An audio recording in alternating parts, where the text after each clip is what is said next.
नाज़िन खे ॿुधाईंदा हलूं तो मलीर ज़िले में इस समय सरकारी स्कूल सरकारी सरपरस्ती का महरूम थी तबाही किनारे पहुंची विया आहिनि। जे सबब हुकूमत पब्लिक प्राइवेट पार्टनरशिप जे बुनियादनि ते उन्हनि स्कूलनि खे मुख़्तलिफ़ NGOs हवाले करण जो सिलसिलो तेज़ करे छॾियो आहे। इन हवाले सां रिपोर्ट करे रहियो आहे मंजूर सोलंगी। मलीर ज़िले में सवें सरकारी स्कूल सरकारी सरपरस्ती का महरूम थी तबाही किनारे ते पहुची विया आहिनि। जंहिं सबब हुकूमत पब्लिक प्राइवेट पार्टनरशिप जे बुनियादनि ते उन्हनि स्कूलनि खे मुख़्तलिफ़ NGOs हवाले करण जो सिलसिलो तेज़ करे छॾियो आहे। इन सिलसिले में दरसाणो छनो दुरमहमद ॻोठ जो क़दीमी सरकारी एलिमेंट्री स्कूल उन स्कूल खे सिंध हुकूमत सिंध एजुकेशन फाउंडेशन ऐं सिंध मदरसो बोर्ड खे हंज ॾेई छॾियो आहे, जंहिंजी बाक़ाइदा रस्म अदा कई वई। मतलब कायदे आज़म पब्लिक स्कूल ऐं सिंध एजुकेशन फाउंडेशन जे तावन सां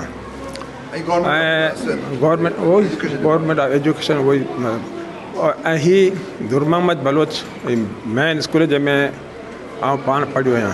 मुंहिंजी प्राइमरी बि पासार तां 2-4 कमरा ॾिठा हुआ न, मूं शुरू में उतां ई प्राइमरी पढ़ी आहे। हिन ॻोठ में हिन जे भरवारे जेके ॻोठ आहिनि भर पासे में जेके बि ॻोठ आहिनि उन में को ॿार बग़ैर एजुकेशन जे न हुजे। असांजा ॿार तॾहिं पढ़ी सघंदा जॾहिं असांजा प्राइमरी स्कूल जेके आहिनि उहे बहितर हूंदा।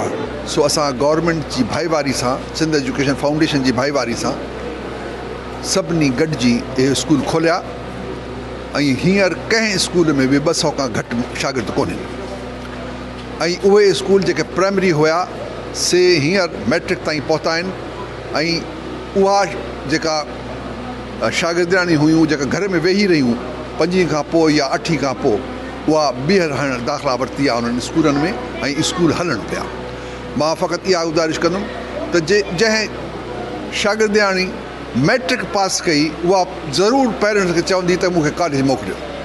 इन करे हिकिड़ी समाजी तब्दीली ऐं समाजी सुजाग अची ऐं समाजी शऊर अची रहियो आहे। सो इहा सभ खां सुठी शइ आहे की कंहिंजी तालीम नियाणियुनि जी तालीम उन्हनि खे एम्पावर करणु, उन्हनि खे ट्रेनिंग ॾियणु, उन्हनि खे अहिड़ी का महारत उन्हनि वटि हुजे त उहा लाइवलीहुड पंहिंजो अर्न करे सघनि। इहा तमामु ज़रूरी आहे। आज हिन स्कूल जो ओपन हाउस है ऑलरेडी हिते ॿार पढ़नि पिया पर हुते गवर्नमेंट टीचर सां गॾु ऐं पाण प्राइवेट टीचर आहे ऐं EC सिस्टम जेको आहे इन खे नयो हिन स्कूल में इंट्रोड्यूस करायो वियो।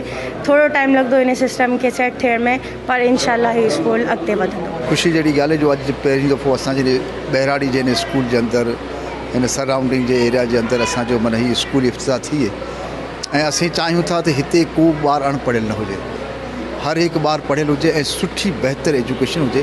उन बद में जेका असांजी कोशिशि आहे सिंध मदरसा बोर्ड जी सिंध एजुकेशन फाउंडेशन जी ऐं असांजी इहा कोशिशि आहे गवर्नमेंट सिंध जी त असीं हिकिड़ो बहितर खां बहितर हिते स्कूल खोले करे ऐं ॿारनि खे बहितर खां बहितर तइलीम ॾियूं ऐं मुफ़्त में ॾियूं ऐं सुठे हिकिड़े माहौल ऐं सुठे हिकिड़े इन्वॉल्वमेंट में ॾियूं।